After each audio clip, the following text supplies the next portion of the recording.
All right, so we're in a brand new Nissan Nismo Z.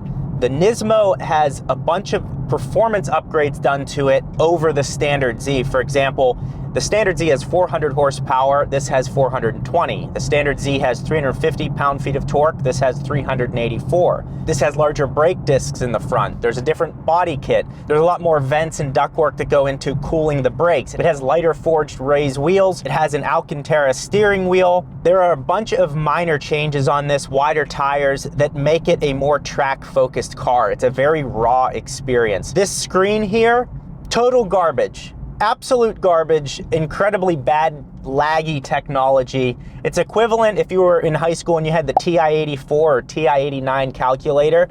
It performs about as well as that does. That actually probably performs better. It has more of a use to it, but it does have Apple CarPlay, so that's very useful. And I'm gonna kind of go through why this specific Z, the Nismo, probably isn't worth it for you. First off, driving on the street. If this is gonna be your only car and you're gonna be commuting in this, you're going to hate it. The suspension is one of the firmest I've ever felt. It's firmer than the Civic Type R and the Acura Integra Type S. All excellent cars, great drivers' cars, but I know, because I'm able to drive this for a week and have time with it, there's only so much you can learn on a test drive and there's only so much you can learn through YouTube videos. I am telling you, this is extremely stiff. The sound system's okay, but it's very loud in here. So as far as creature comforts, if you're going to be dailying it, I wouldn't get the Nismo, I'd get one of the lower end trims. Now, in terms of fun, the Nismo of all the Zs does not come in a manual transmission. The other trims of the Z do. It's a 9-speed transmission. They've tuned the transmission and also given you a Sport Plus driving mode.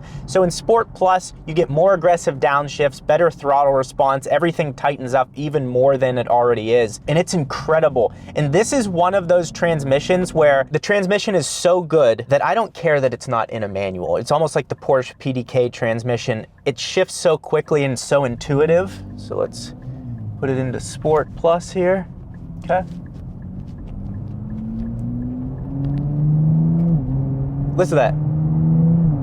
How quickly that pops a shift off, and that's just under, regular acceleration. All of a sudden the shift points become more abrupt and you actually feel like you're involved in the car and you made some type of change with it. So if I go to downshift here, again, a 9-speed transmission. Hear the pops out of the back of the exhaust. It's excellent. So we're gonna pull the shifter back. That puts us into manual mode. So now I'm in first gear and we'll do a little acceleration pull here.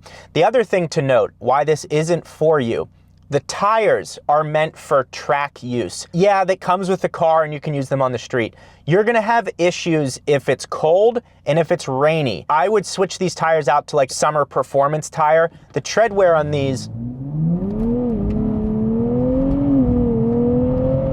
I wasn't even close to flooring it there, and the tires were spinning as I was accelerating. You see how immediate the shifts are. This thing is so fun, and I know I'm not trying to convince you that it isn't for you. This specific model costs $68,000.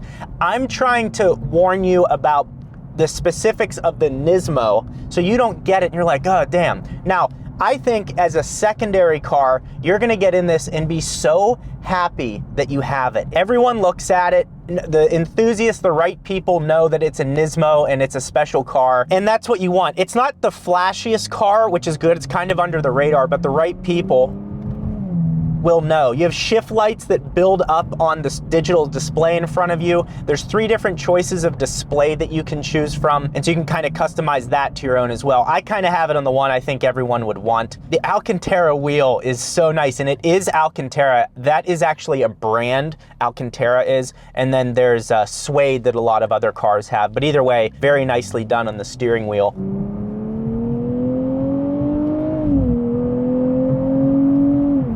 It truly feels like a mini GTR.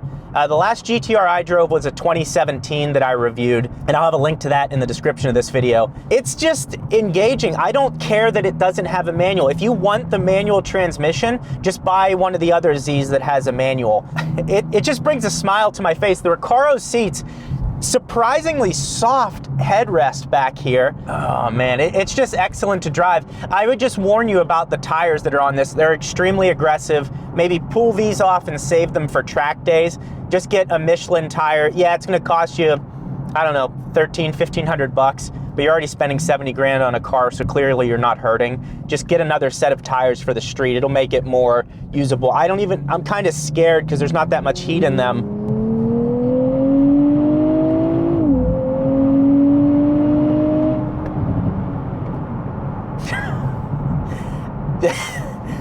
This thing is so, I mean, it just brings joy to my face. And look, I own a Rivian and I own a Tesla Model Y, okay? This still cannot be replaced by electric vehicles. It just can't. And the other thing is, this is a special car.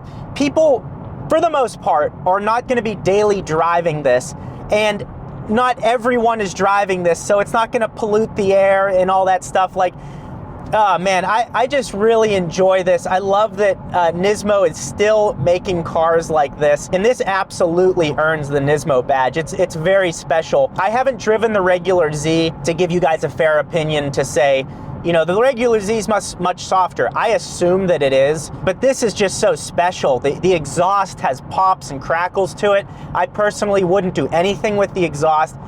That to me is what makes a car really good. I owned a BMW M2 2018. I didn't want to do anything to that car because the exhaust was good, the shifter felt good, everything was nice. This is the same thing. It's so well put together. Yeah, the infotainment is garbage, but who cares? Who cares? What are you gonna do? You're not even gonna have the radio on in this thing, I doubt, because you're gonna be listening to the exhaust, listening to the intake. It has a twin turbo V6 up front, which, you know, people say, oh, V6 doesn't sound good. Okay, well, this one sounds good to me. The exhaust sounds good. You can't really hear the turbo spool up. Maybe with an aftermarket intake, if you wanted to enhance that, that's one thing you could do. I think tires more than anything are what you need to make sure are a street-friendly tire. My friend has a Porsche GT4, and he was on a road he was like just driving along going 70 and it was raining, just hydroplaned and spun out. He had no control. And I just warn you about that because I don't want anyone to be driving their beautiful car and that happens. I think 100% you should save these tires for the track. But cruising on the highway here, the car has about a 364-mile range if you drive it efficiently, which I know you're not going to. We're in 9th gear here, cruising along down into 8th. Yeah, there's some road noise, but it's not bad. There's a huge pad in the back under the carpeting that has sound dampening material on it to kind of keep the sound down from the exhaust in the back. I would bet if you pulled that out, it becomes much louder if you wanted that extra experience if you're going to a canyon road. Shifts are immediate, you hear the pops.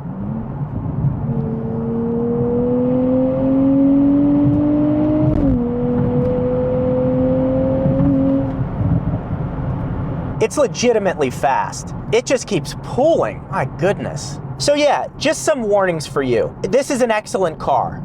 A lot of people want this vehicle, but you may not need it. You may not be able to use everything that it comes with if you're using it on a daily basis. That's what I'm warning you about. The paddle shifters, I don't know if these are just plastic or they're not magnesium, but maybe some type of alloy. They feel really good. The shifting, it's tuned well, and they're the right size. You don't need to put those garbage shift carbon fiber. Their things are this big. Looks like a brake caliper for a shifter. You don't need any of that nonsense. Got your gauges right here. You have engine oil temperature, water temperature. You got your tire pressure over here. To change that menu, you just pull down here. You can look at boost, but you already have boost up there, so that's kind of repetitive. You have the G-force meter. I don't know what that's for. Like, okay, yeah, I pulled this much going that way. I mean, I guess if you're on track, if you're a race car driver, maybe you've used that. It's also interesting, it has Akebono brakes. I've never seen that on a production car. It says Akebono with Nissan. I mean, I'm just having a good time. I just wanted to bring you guys along for this journey here. So yeah, and then you also have your drive mode button over here. So you have standard, sport, and sport plus. I thought when it says D mode, I thought that was meant drift mode. If you do want to drift, you take off traction control, that's over here. I'm not gonna touch that button because it's cold out and these tires are cold. So I don't want to wreck this.